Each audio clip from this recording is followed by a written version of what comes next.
En el episodio anterior de Fútbol en Contexto hablábamos de la FIFA, del fútbol, de cómo de a poco ya se va convirtiendo en un tema de grandes magnates, empresarios, un negocio literalmente hablando, y ya la pasión, el hincha, el barrio, el futbolista, si se quiere, más parecido a nosotros en cuanto a su vida y muchísimas cuestiones más, son cosas del pasado, hablando siempre del fútbol y las categorías hiperprofesionalizadas, ¿no?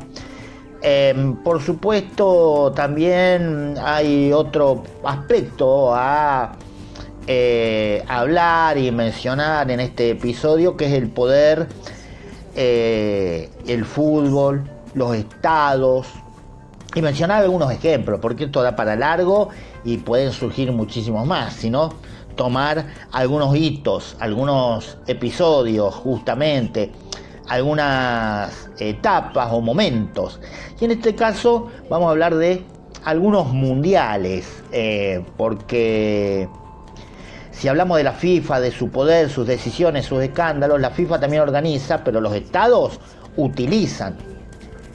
El mundial no es solo fútbol, ya lo dijimos en el episodio anterior, es una vidriera global. Podemos tomar mundiales que han sido utilizados políticamente para legitimar, para, si se quiere, calmar las aguas, para distraer, para lo que ustedes quieran. Y seguramente encontraremos varios ejemplos más de los que yo voy a mencionar en este episodio. Pero podemos empezar con uno emblemático, que es Italia 1934, propaganda en estado puro. En la Italia de Benito Mussolini el torneo fue usado como herramienta de propaganda. El mensaje era claro: mostrar un país fuerte, ordenado, exitoso, el fútbol como demostración de poder. Y bueno, cuenta la leyenda que los jugadores italianos estaban bajo amenaza si no ganaban ese mundial, que de hecho se ganó. Uno no tiene después más elementos, y sobre todo en aquel momento que prácticamente no existen registros como lo puede haber en los últimos mundiales, si algo de esto puede haber influido o si puede haber habido algún tipo de arreglos o qué. Pero bueno, ni hablar Argentina 1978, otro caso emblemático. Mientras el país vivía bajo la dictadura militar, el mundial funcionó como una vidriera hacia el mundo, y tuvo sus cosas, por supuesto, porque recordemos que en este mundial hubo presencia de la televisión holandesa o de los Países Bajos, donde se pudo ver o mostrar al mundo el testimonio de las madres en aquel momento reclamando dónde estaban sus hijos, una imagen emblemática que lo pueden ver en varios documentales, y algún día obviamente podemos llegar también a compartirla aquí. Pero que intentaba mostrar la dictadura con sus voceros también. Los argentinos somos derechos y humanos, de la voz del relator José María Muñoz.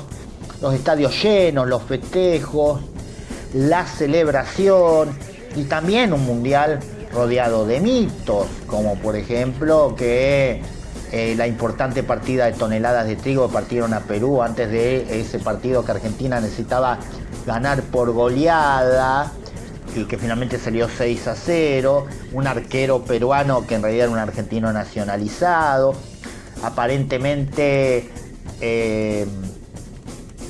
el periodista andino de apellido padre de Guillermo, Ramón Andino, no me acordaba el nombre, habría ingresado a la redacción en aquel momento donde trabajaba, diciendo que listo, ya está arreglado todo por el partido. Esto lo escuché una vez a Eduardo Aliberti en la ciudad de Rosario. Después también el mito de que el mundial estaba destinado a que lo ganara sí o sí Argentina. ¿Se dio? ¿Fue el primer mundial? Sí.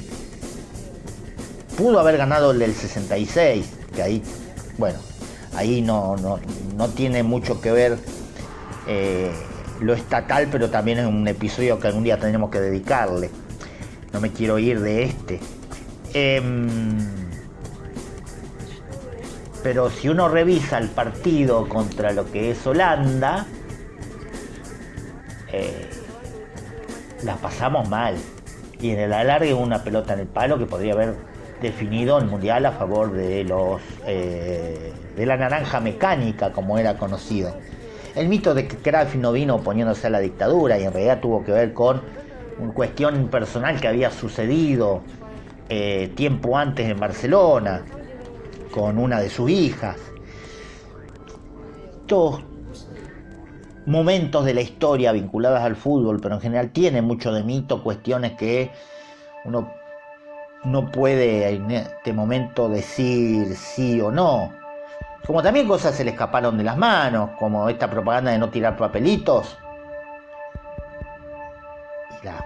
Ustedes ven videos del Mundial 78, era inundada las canchas de papelitos. Por eso teníamos estadios llenos, los festejos y las celebraciones, al mismo tiempo una realidad mucho más compleja. Y esto es otro episodio más del fútbol como distracción y legitimación. Ahora vayamos a Qatar 2022, el poder en el siglo XXI. Algo mucho más cercano en el tiempo, una alegría justamente para la selección argentina. Un país pequeño, con enorme poder económico, organizando el evento más grande del planeta. Un país sin tradición futbolística. El objetivo no era solo deportivo, era posicionarse en el mundo. Mostrar modernidad, ganar visibilidad, construir imagen. El fútbol como estrategia global, ¿no? Cuando se lleva a cabo en estos países sin ninguna tradición, pero bueno, está el dinero de por medio, que no es, si hay algo que no es menor en el mundo del fútbol actual, es ese. Y el mundial, ¿por qué importa justamente? Porque todo el mundo mira un lugar durante un mes o un poco más, como va a durar el mundial actual. Millones de personas, cobertura global, impacto cultural. Ningún evento tiene ese nivel de atención dentro de los deportivos, más allá de algún país que quizá no tenga el fútbol como prioridad. Por eso organizar un mundial es mucho más que organizar partidos, disputar prestigio. Y miren cómo se ha transformado el negocio, y esto es una opinión personal como futbolero, que cada vez se va ampliando más la participación de países. Y hay más países asociados a la FIFA que a la ONU. Países que aún no son reconocidos como tales por la ONU, sí son reconocidos por la FIFA. Fíjense si no es negocio. Y que cada vez sea más fácil entrar en un mundial. La gracia era, no sé si la cantidad de países que lo jugaban antes de 1986, propio mundial del 78-82. Pero yo creo que no debía, perdón que me desvíe un poquito, pero no debió haber pasado de los 24 seleccionados. El fútbol no solo refleja la política, también es utilizado por ella, como decía. Como propaganda, como estrategia, como herramienta de poder. Y entender eso es clave para el juego más allá de la cancha. Hasta el próximo episodio.